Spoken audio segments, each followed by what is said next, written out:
வாங்க அன்பர்களே நண்பர்களே, இந்த காலிஃப்ளவர் எண்ணெயில் வதக்கின நான் வீடியோவில் போட்டிருக்கிறேன். சாப்பிட்டு பார்ப்போம் எப்படி இருக்குண்டு. இந்த இதான தான். Super, super. சூப்பராக இருக்கும்.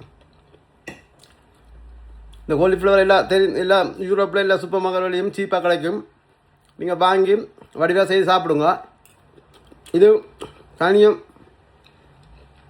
சோத்துக்கு மட்டும் இல்லை, ராப் செய்யலாம், இதில் டோஸ்ட் செய்யலாம், டோஸ்ட் செஞ்சு கொண்டு போகலாம் வேலைக்கும். அப்படி சகல விதமான இதுகளுக்கும் யூஸ் பண்ணலாம். சின்ன பிள்ளைகளுக்கு உரைப்பு போடாம விட சின்ன பிள்ளைகள்லாம் சாப்பிடுங்க. இந்த உரைப்பு போடலை சாப்பிடுப்பாங்க, நல்ல டேஸ்ட்டாக இருக்குது. எல்லோரும் செய்து சாப்பிடுங்க. மறக்காமல் எல்லாருக்கும் ஷேர் பண்ணுங்க. யாம் பெற்ற இன்பம் வையகமும் பெற ஷேர் பண்ணுங்க. ஷேர் பண்ணி எல்லோரும் சமைச்சு சாப்பிடுங்க. நன்றி, வணக்கம். இன்னொரு வீடியோவில் சந்திப்போம். என்ன இப்படி சின்ன சின்ன வெட்டி கழுவி வச்ச காலிஃப்ளவரா எண்ணெய் கொதிச்சோன்னா கடுகு, சின்ன சீரகம், பெருஞ்சீரகம் கொஞ்சம் உண்டனை போடும்.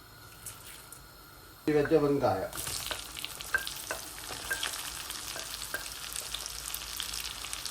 வெட்டி வச்ச பச்சை மிளகாய், வெட்டி வச்ச உள்ளி,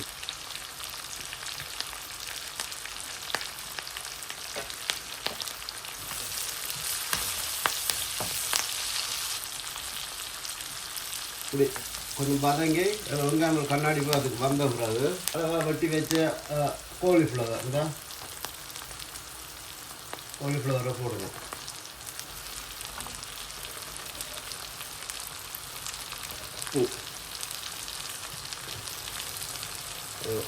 ஒன்றரை கரண்டி மஞ்சள், டேஸ்ட்டுக்கு கொஞ்சம் அதிகம் போட்டோம்.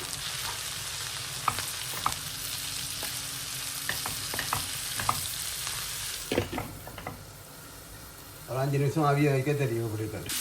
இது அடிக்கடி திறந்து அதுக்காக பிண்டோணும். என்னென்னா கீழே அடி பிடிச்சி வச்சுக்கணும். நல்லா தண்ணி முறையில் தானே, அப்போ அதெல்லாம் அடி பிடிச்சிட்டு கவனமாக இருக்கணும்னா மூடி போட்டு அப்படியே இருந்துடப்படாது.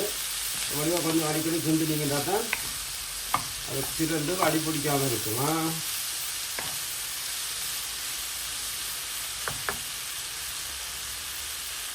உங்களுக்கு வந்து அடி பிடிக்குதுன்னா கொஞ்சம் அடுப்பை வடிவாக கொஞ்சம் குறைச்சி போட்டு அவி விடுங்க. அப்போ தான் இந்த இதில் காலிஃப்ளவரில் இருக்கிற தண்ணி ஜூஸ் எல்லாம் வெளியே வந்து அதிகம்.